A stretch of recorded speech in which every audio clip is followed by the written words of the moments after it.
Good morning, everybody, and welcome to The Balancing Act. We are so glad you joined us this morning. I'm Julie Moran. And I'm Olga Villaverde. All right, we are hitting the high seas today. Are you ready? I'm ready. Yes. Actually, our Be the Change segment focuses on vacations with a purpose. And I love this. Carnival Cruise Lines is here to talk about a unique travel experience that allows you to give back. Oh, I love this. A win-win here. Yes. Plus, we'll be learning more about getting a graduate degree. Really important. Okay, and there's my segue. I bet a hybrid laptop would be helpful with the graduate degree. You got this? Very good. Okay, Irulo is back with some tips on what to choose. She's so smart. The Balancing Act starts right now.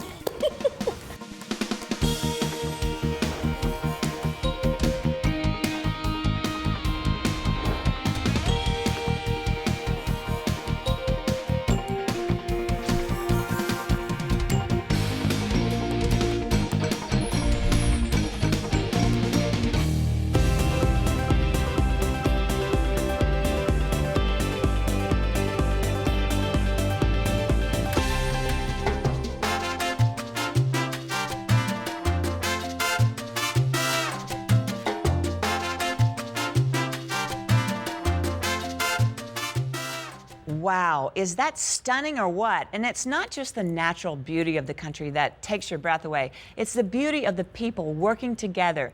You get the feeling there's something extra special going on in those scenes, and you're right.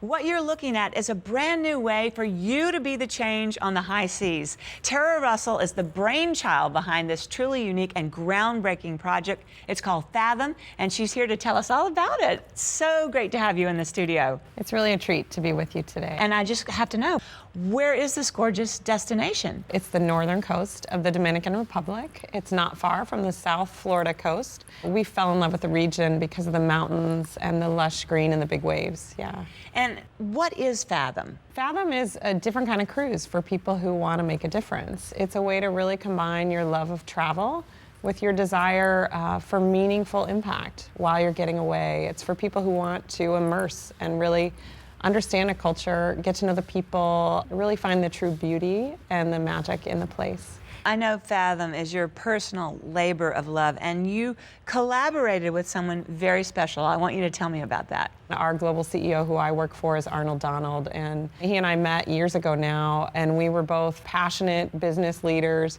and really working on social impact initiatives. You know, he's been both in the corporate world, but also in the social impact space. He is someone who just is totally passionate about transformational impact, like me. And so when we began to discuss what was possible with really the platform that Carnival has, there was so much possibility, and take an audience on a different kind of trip. So we're leading social impact travel, which is a new category. Yes, it's never existed. And Arnold and I are excited because corporately, you know, we've got 120,000 people around the world making a difference every day. And Mickey Arison and his family are so generous and just so remarkable. And I'm inspired by each of the brands and what they do every day, and this is just one more way. Well, you're inspiring all of us here today, and you know, people love to travel, but they also want to be the change. I mean, that's what this segment is about. And who are those people, and why do they want more than just a vacation? We think there are really three different types of travelers that are interested in the Fathom trips. One is really this mindful family. I mean, I think you're a mother, a working mother with kids. I have two children myself, a 10-year-old and an 8-year-old, and so those families are looking for meaningful memories, right? Something they can do with their children, not separately. And then there's this kind of purpose-driven millennial, a young person, average age of about 30, looking to travel maybe with friends or with their community and go really deep, combine their values with their travel. And then the third group is really someone a little bit older, a more seasoned traveler, has lots of time, has done incredible things throughout their life, and really wants to go deeper than just writing checks. So all you really need is a passport, a burning desire, and a ticket, right? How long do these voyages last? So the trips are 7 days, round trip Miami, so easy to get in and out of, and you spend a portion of your time on board and then most of the time on the ground in the Dominican Republic. And what will these social impact travelers be doing in these partner countries? I mean, what is a typical day like? Yeah, well, we have been busy building over the last couple of years, and we have incredible experiences in education, teaching children about creative arts, music, sports, opportunities working on conversational English, because that's really what drives future job opportunities. Sure. We're working with adults, helping build their employability through language workshops. We're also doing a ton of cool economic development with women's cooperatives through repurposed paper, a chocolate factory, so our travelers get to make chocolate. We're doing some reforestation, creating clean water filters. The beauty is we've made it really easy for people to come and to relax and have a good time, but also to make a difference. Our first trip is next April 2016. And then Cuba right after that, May 2016, right? We are so excited. We were just approved in July to be the first U.S. cruise ship company to travel to Cuba.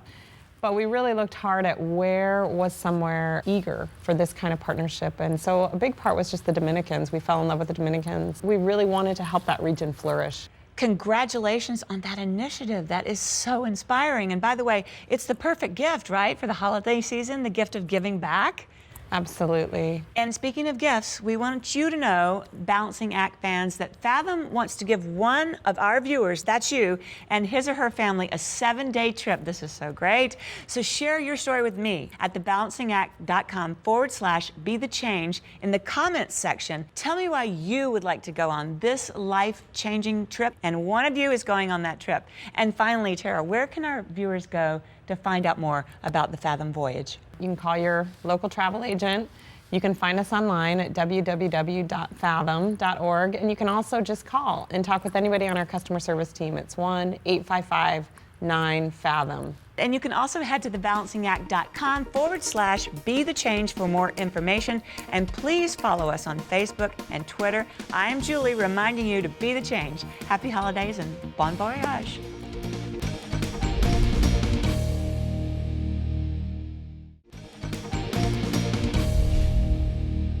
For many undergrads and professionals, choosing a grad school is just as important as, or even more important, than choosing school for their undergraduate degree. You really have to do your homework, no pun intended here.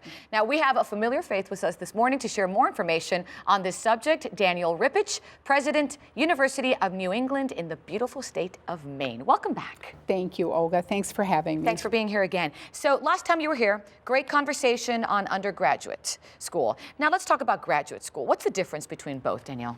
Well, usually by graduate school, students are very career focused. They know what they want to do, and they're looking in a more specific way of what's going to get them to that next step in their career.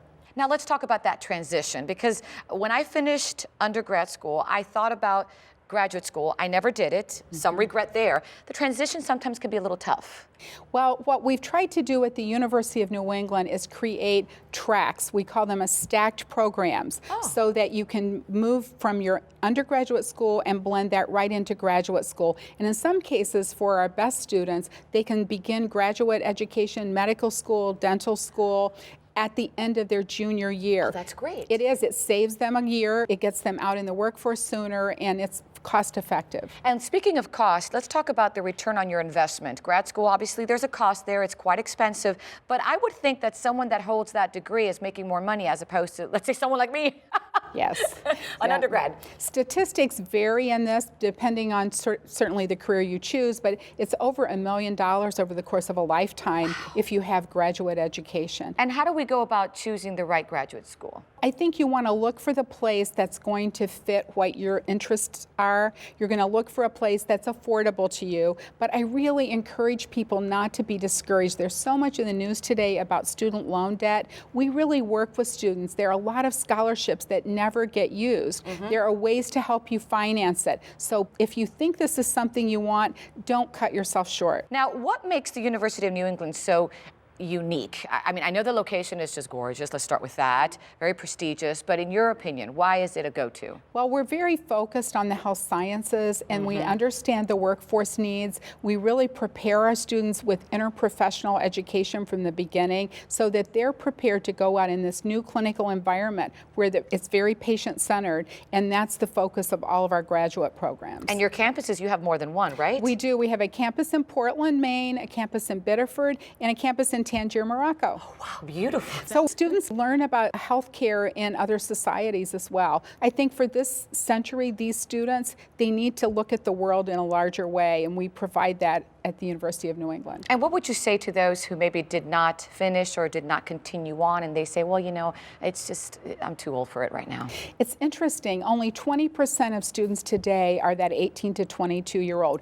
80% of students in higher ed are over age 23. So it is an adult learning environment, and we know how to help work with people who have lives that may get in the way at times, but we're very cooperative with them and help them. So I think there's no reason for anybody not to think they could continue their education. And I will say, and it's a humbling experience, when I went to see my sister, she received her doctorate last year.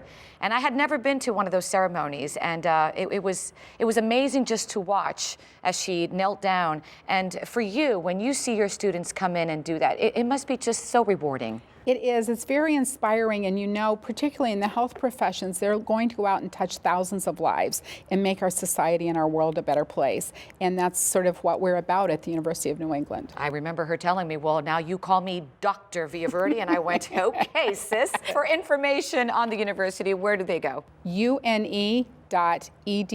Repeat that one more time for me. une.edu. Thank you so much for your time again, Danielle. Always a pleasure. And of course, if you'd like more information on this segment, you can head to our website, and that's thebalancingact.com.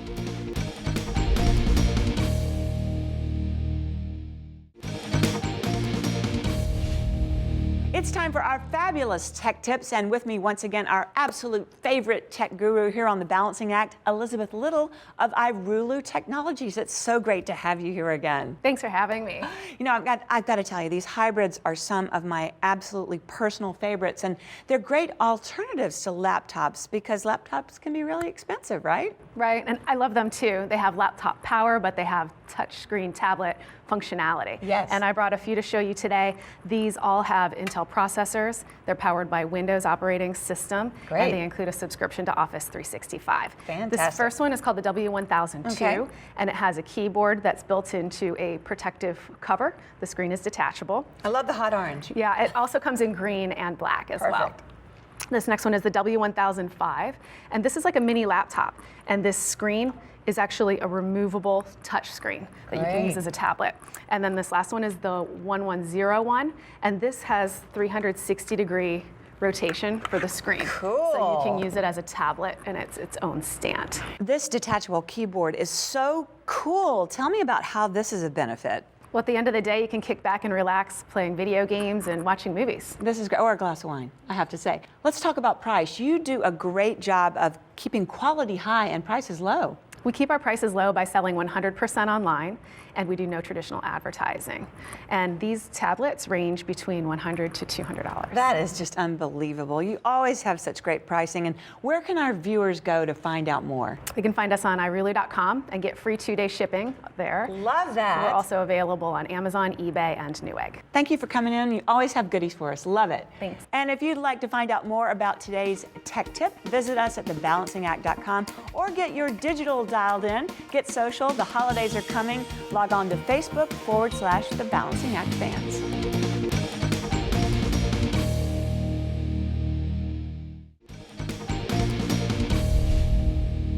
I hope you're sitting down because we're going to share some really stunning statistics, ones that I didn't even know, that 1 in 26 Americans are going to develop epilepsy at some point in their lifetime, and about 3 million Americans are living with the condition. Well, today, to share with us the progress being made in managing and living with epilepsy, are Dr. Salim Bembadis, professor and director of the Comprehensive Epilepsy Program at the University of South Florida and Tampa General Hospital, and also Kimberly, a woman who has been living with epilepsy her entire life. Thanks for being here. Doctor, I want to start with you, and I just want to repeat these numbers again because it's really startling.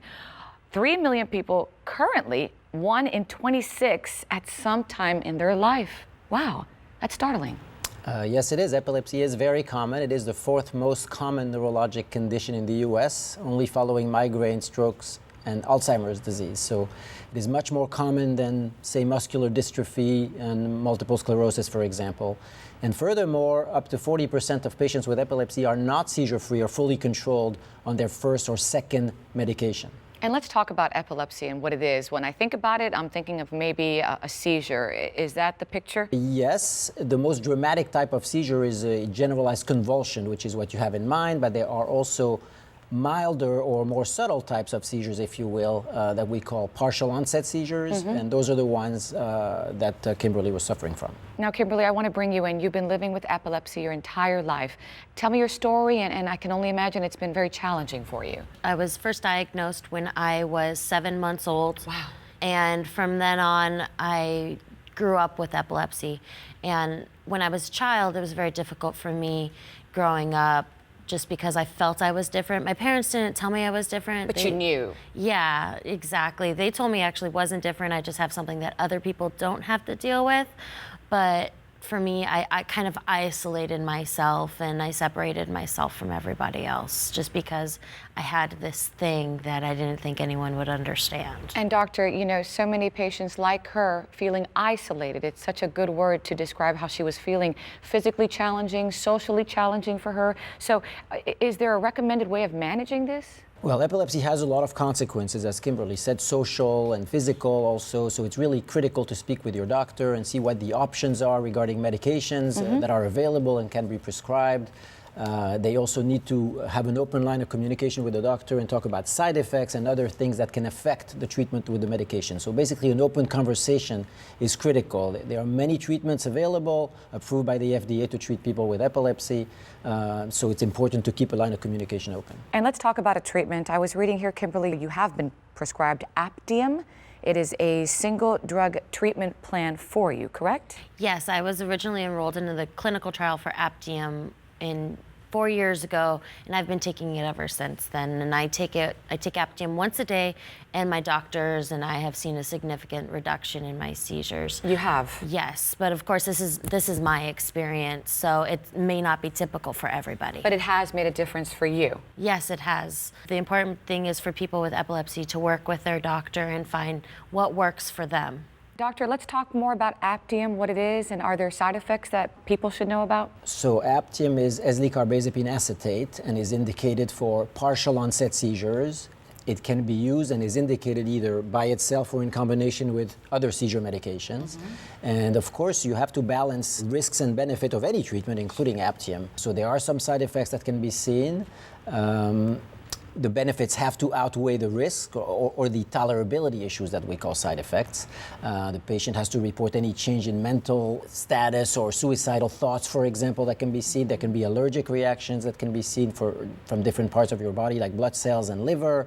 They may or may not have a rash at times. There are things to watch for example, low sodium levels in the blood can also occur, and symptoms that we tend to see with all seizure medications, such as fatigue, lack of energy, irritability, confusion, weakness. Those can be seen and have to be reported continuously to your doctor if you experience them. Now, you mentioned some risk factors. Are there others that we should be aware of? Other risks include things like the liver that can be affected with all seizure medications. It may affect the effectiveness of birth control pill. So these are things that are critical to keep in mind when we choose which medication to use. And doctor, what has been your experience when prescribing Aptium? My personal prescribing experience has been very good. There are many options, and so it's always good to consider different options and not give up, so we can help people even if it is a difficult epilepsy to control. Now, Kimberly, I want to end with you because for someone out there that could be maybe suffering from epilepsy or maybe feels isolated today because they're not aware, what would you say? I would just tell them not to give up. I know it's really hard to go through epilepsy and not being able to control it. And I know that there's going to be times that you want to give up, but you really can't give up. You have to keep going, and you can make it through. For patients out there or for people out there who may want more information on Aptium, where do they go? They can go to aptium.com. Aptium.com. Thank you so much for sharing your story. Good luck to you. Doctor, thank you so much for the information. Appreciate your time.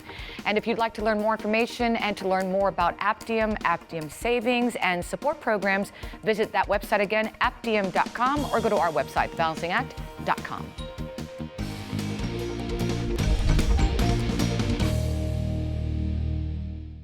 Portions of today's program are brought to you by iRulu, makers of quality tablets and smartphones that fit the family budget. iRulu, today's hottest technology without the high price.